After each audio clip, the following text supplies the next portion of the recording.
บายดีมาจ่อยมันเป็นเสาเก่าของเดือน7ของเดือน7พี่น้องเดือนสิพาลูกสาวเมื่อยามบ้านเมื่อยามพ่อเมื่อยามปู่ยามย่าอยู่รักสาวพูดละเป็นพิษเป็นหกเป็นมือจังเจอกันเนาะออกแต่นี้ไปก็ประมาณอยู่เดี๋ยวนี้เวลาอยู่8 โมงออกจากนี้ก็ไปพอลักลาวประมาณพูดละ1 โมง 2 โมงอะไรประมาณ5-6 เพราะว่ามีอย่างมาต้อนเขาเลยรถเขาลดน้อยเดือดสิสันนี้ก่อนเด้ออย่าเดินทางก่อนจะมาจังตามทางเห็นนะแล้วจังไปไม่ส่งพ่อลูกทางเดินทางวันนี้เส้นทางระหว่างการเดินทางเนาะเส้นทางเป็นระยะทางหรือว่าทางในการเดินทางทางยากกว่านี้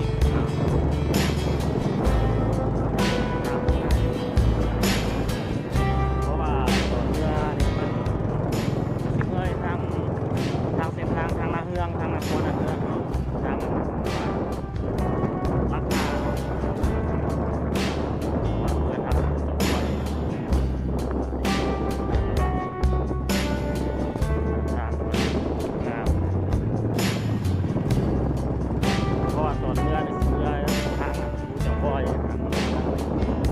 แต่ว่าตอนมาเป็นทางนี่สิง่ายอยู่เนาะตอนมาเนี่ยสิมาทางเมียงทองตอนมาประมาณนั้นมันจะสิครับ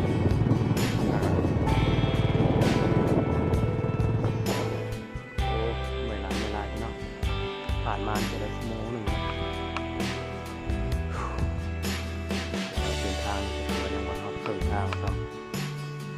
เริ่มพอเส้นทางยากเลยละเดี๋ยวเดินทางต่อมาเบิ่งเส้นทางเลยเนาะพี่น้องเนาะเพราะว่ามันยากเลยสาวเลยด้วยแห้งมันเดี๋ยวเดินทางต่อตอนนี้พักไว้น้ำมาโซ่ห้วย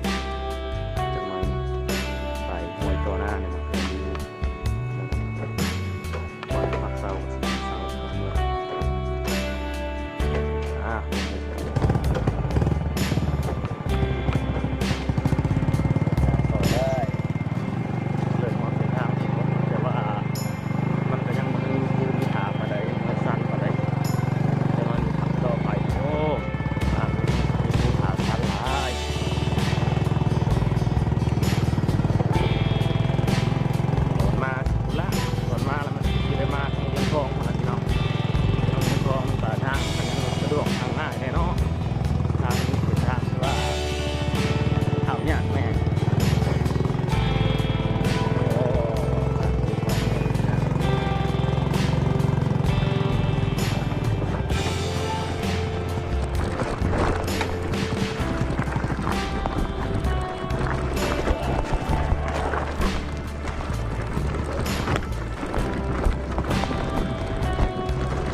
ประมาณเวลา2 โมงหรือว่า1 โมง 2 โมงครึ่งเลยใครเสียงเดินทางต่อเนาะก็ลูกสาวเนาะสำหรับคลิปนี้ก็คือจบกันเท่านี้นะเนาะถ้าคนท่านใดๆมาหาน้ำปลาอะไรใดๆก็มีบ่อยได้